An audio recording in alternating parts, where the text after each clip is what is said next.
an honor to introduce you to a keynote speaker, Ingrid Vanden Berghe, who I invite to come to the stage. And Ingrid is from Belgium.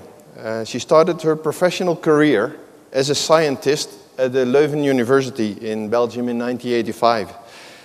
In 1989, she entered public service in the Flemish region as an agricultural engineer for the Department of Land Use Development. From 1991 till 1996, she served as an advisor to several different Belgian cabinet ministries before being appointed director of the Center for Politics, Economic and Social Studies, which is the research center of the Christian Democrat parties in Belgium. In 2002, she returned to the geospatial technology when she was appointed as General Administrator of the NGE, the National Geographic Institute of Belgium. Also, it's a special honor to inform you that last Wednesday, she was appointed as the President of EuroGeographics. Ingrid will present and will discuss the contribution to the geospatial technology and what difference it makes to the European digital agenda. Ingrid, thank you. Thank you, Artjan. Hello, everybody.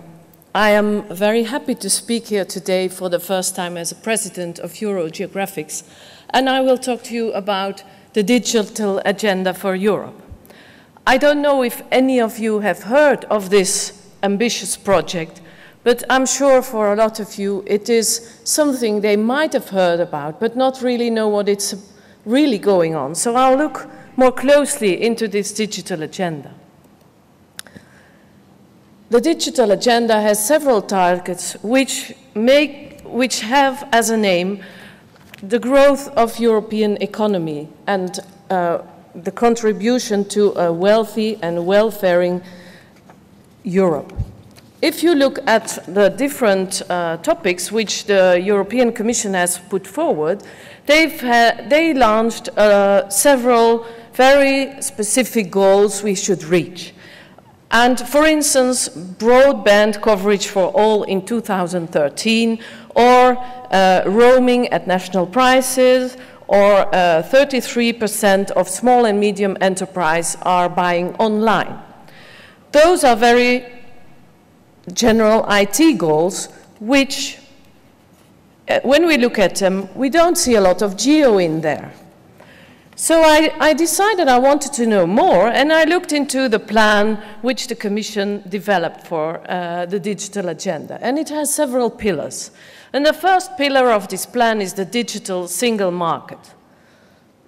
If you look how too many barriers still block the free flow of online services and entertainment across national border, you can see that a digital single market will certainly contribute to a EU single market goal which was set. The aims are to, for instance, to boost the music download business and so on. Now there's several actions which are decided. It's a long list, and I looked into the actions and I came across at least 4 of them which are very much related to geo information. For instance, one of the actions is oblige public bodies to give access to public sector information. Well, that's geo. Action 4, a wide stakeholder debate on further measures to stimulate a European online content market. We have to get involved. And if you look further, simplifying the distribution of creative content, protecting intellectual property rights online, that certainly has to do with our business. When I look into the second pillar of this big and ambitious plan put up by the Commission, you can see interoperability and standards. Well, the internet is a great example of interoperability.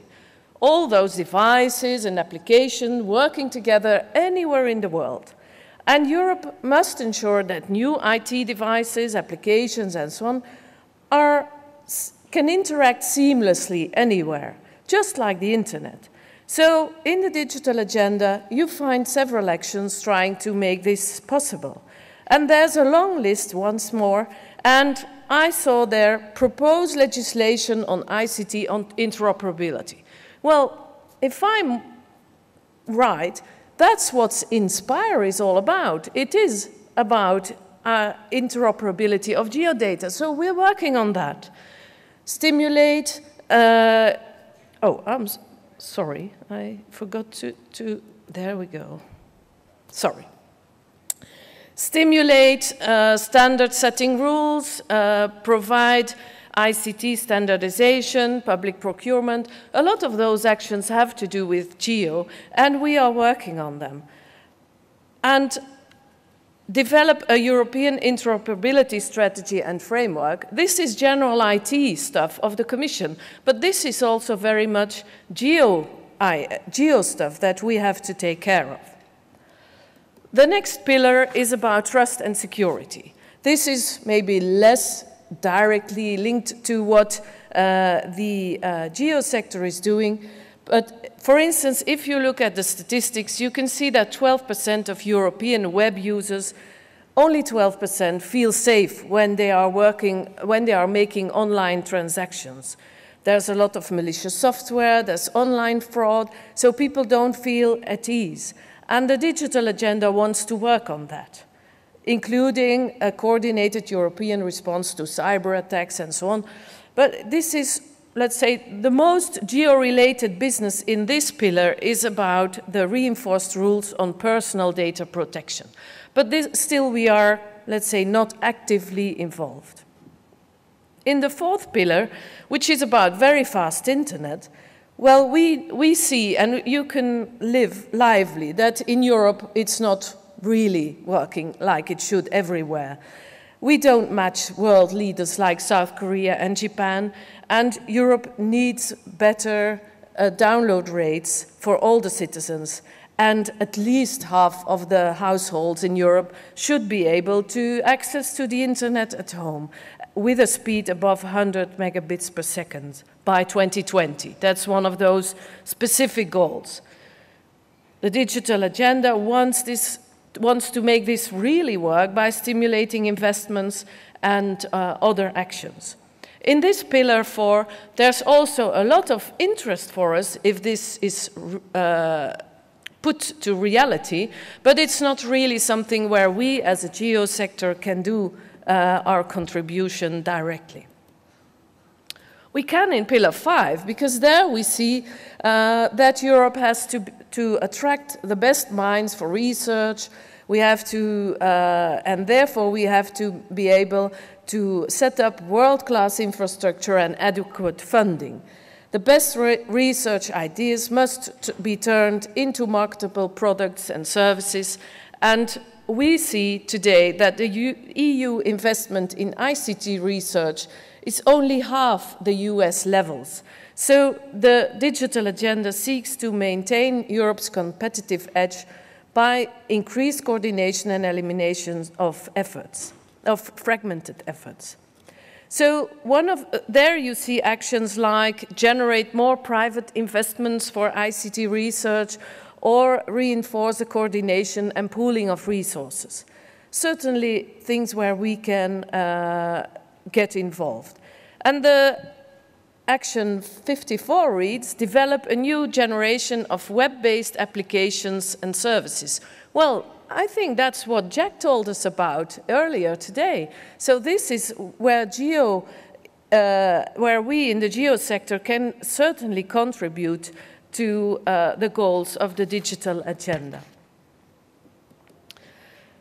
The sixth pillar is about enhancing e-skills. Only 50% of Europeans use the internet daily, but 30% have never used it at all. And a lot of people have difficulties benefiting fully from those new electronic content and services. So we need to enhance the skills, and also there the European agenda has a lot of actions, including coping with the digital divide and the better skills for children in this field. But nothing really focused on geo, or it should be a small idea, which I would really like to make through one day, is maps for the blind. The seventh pillar is about ICT for social challenges. Digital technologies can make us benefit every day, can enhance the way we can tackle social challenges, and the digital agenda focuses on the ICT capability to reduce, for instance, energy consumption, to support aging citizens' lives, to revolutionize health services or deliver better public services. And if we look into the details of the actions that are proposed, we can see, for instance, support seamless cross-border e-government services in the single market. Well, that's geo-business, that's what we are trying to do. We see review the Public Access to Environmental Information Directive. We have to be involved in this. Member states have to make e-government services fully interoperable. Well, that sure is a mission for us. And member states have to agree a common list of key cross-border public services. I want geo-services on that list. So certainly there is a challenge for us. So looking into this digital agenda, there's a mission for us in the geo sector to do something about it. And what can we do? What can we do to contribute to those challenges put forward by the digital agenda? Well, in EuroGeographics, we are trying to contribute. But I'll explain to you what EuroGeographics is for those who don't know. We are a membership organization which represents 56 national mapping, land registry and cadastral agencies in the continent of Europe. So we are in the geographical Europe, not the political Europe, as you see on the map. EuroGeographics is an international association which is constituted in Belgium, and it operates from offices very near to the European Parliament and the Commission in Brussels. We have a common mission which we defined, is to further the development of the European spatial data infrastructure through collaboration in the area of geographical information, including topographic information, cadastre, and land information. How do we contribute? Well, there's two very distinct things we do. In the first point is, and this is how we started in the beginning, we help ourselves, we help our members to develop their national spatial data infrastructures. We inform them on European policy, we help them to react as SDICs or LMOs to the INSPIRE consultation procedure, for instance.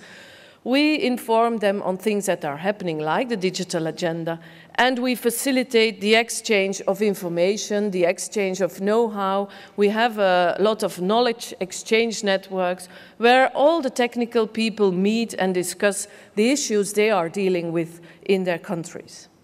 The second part where we are active is that we try to help members to develop the European spatial data infrastructure by making sure that reference data and reference services are made available and that those reference data and services are interoperable. And especially these interoperability projects are very important. And I'll give you an example later.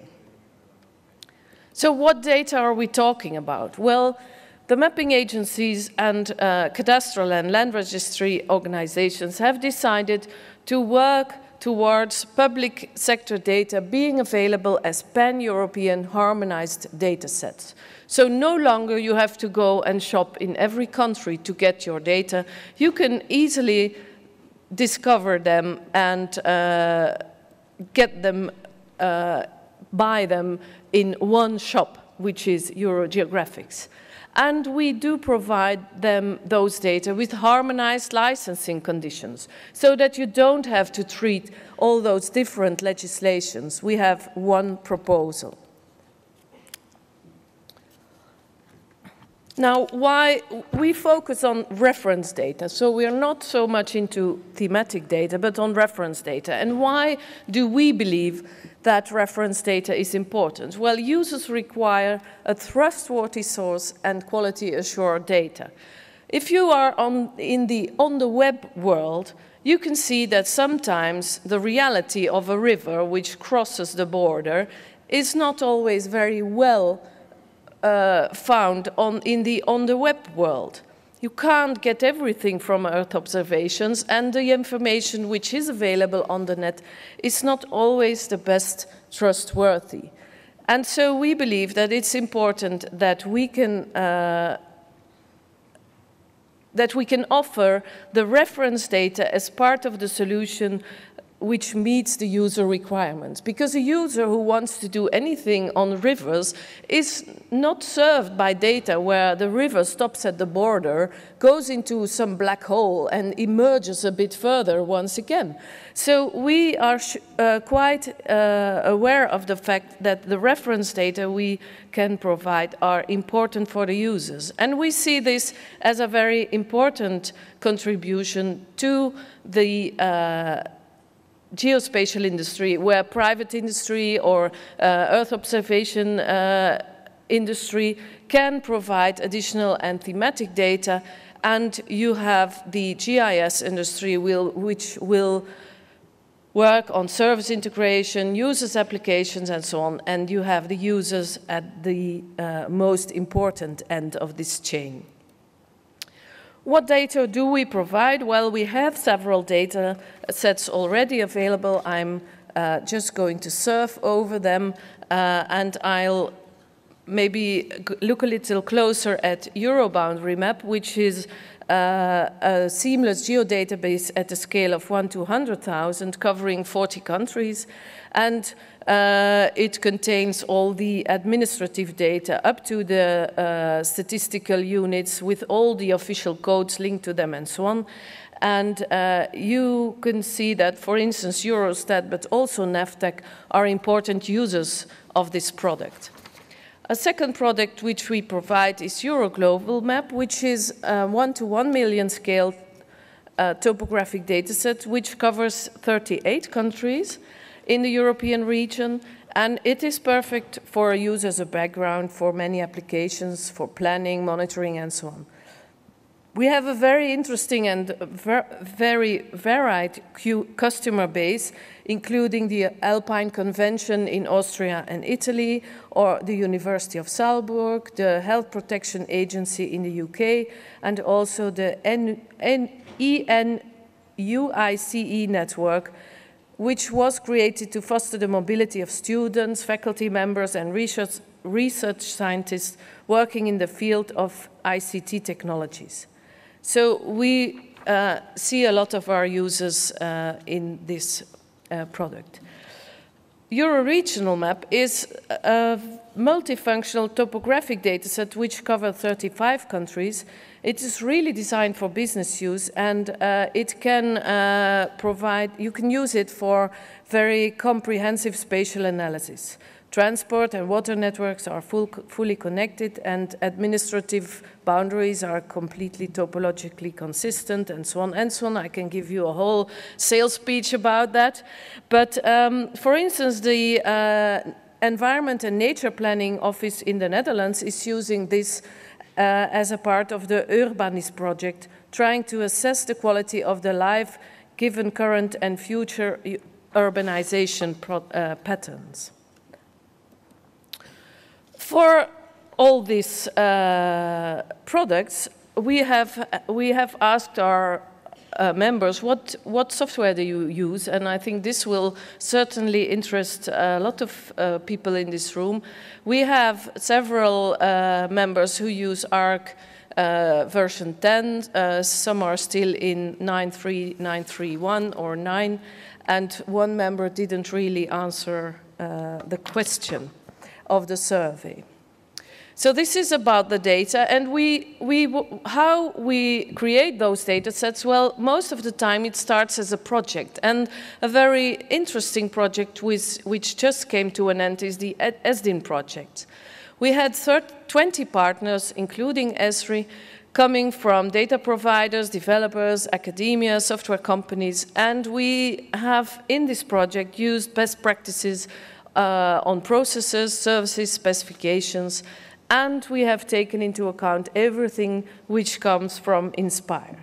We had a team working with generalization tools that were provided using the Esri platform. We had we had an ArcGIS server for the pan-European project in this project too, and we came to very nice results. And for instance, in the work package 11 of ESDIN, we have implemented 2 generalization prototypes using ArcGIS, one for the administrative units and one for the railroad networks. And we also decided one of the results of this project is on generalization, and we would like to create an automated workflow to generalize the Euro-regional map product into the different global map and boundary map products. And we have, within the project of ESDIN, we decided we have developed the generalization tool, and we will implement it using various ArcGIS functions. So this is the next step then, because this is what we've done, but what are we going to do? What's our goal? Because Jack Dangelman said we have to look into the future. Well, where do we want to go? Where do we want to go as mapping agencies is towards the European location framework. The European location framework is for us, it's a project where, well, it's a goal where based on specifications for reference data, we would like to allow interoperability across resolutions, across themes, between countries for all topographic, administrative and cadastral reference data. When we have put this into place, the ELF will provide INSPIRE compliant data for Europe. It creates a new approach for our pan-European reference data, and it will be based on services from the national mapping and cadastral agencies through their national spatial data infrastructure. So it will provide public sector reference data for others to rely on. It will be based on the concept of cooperation and collaboration with others to create this infrastructure. And we will try to build the reference data that other users can rely on. The goal is that we also have a data policy and licensing that works for everybody. How are we going to do that? Well, you see that the ELF is the reference data, and you have the additional antimatic data, and then the reference data service, the service integration, and the interface. And we put together a project which we called EuroGeoCloud, which wants to make this ambition really work. And this project was put up for funding with the European Commission in the general IT call for tender. And because it's so specific on geo, and because there was tough competition, we didn't succeed in funding this year, but I'm sure we will achieve funding next year for such a project. These are the things which have already been done, and so within Eurogeographics, we don't wait for the EuroGeoCloud project to start generalization of Euro global map from a Euro regional map and so on. We will produce new specifications for Euro regional map in the next version, and also EuroGeo names will be based on this new architecture. The planned coverage is almost all of the geographical Europe, and the picture you see is the actual Euro-regional map picture. So we also would like, we see a lot of benefits like unique identifiers, better up-to-dateness, and so on, and I'm sure we will be able to provide those benefits to the geo community. Now, we don't want to stick to data only, we also want to develop services and create a sustainable offer. Now, this is a picture all of you should know. It's the components of an SDI. Look more closely, you see where the stars are, the activities where Eurogeographics is contributing to such an SDI, and you see the core reference geographies. And this is the activities of Eurogeographics, but there are some more. We want to show leadership in this field. We want to help to create legislation. We are working to be a coordinating body, and we stimulate cooperation between our members. And this to support better policy, better decision-making, and better service delivery for reference data. We have, of course, done a lot of work, but if you don't show what you're doing, nobody knows. And so we have put up a first service, which is EuroGeoInfo. It's a direct access to members' products and member services. It provides access to the national spatial data infrastructures, and it gives all the information to the pan-European products and services. And you can directly go to national products and services through this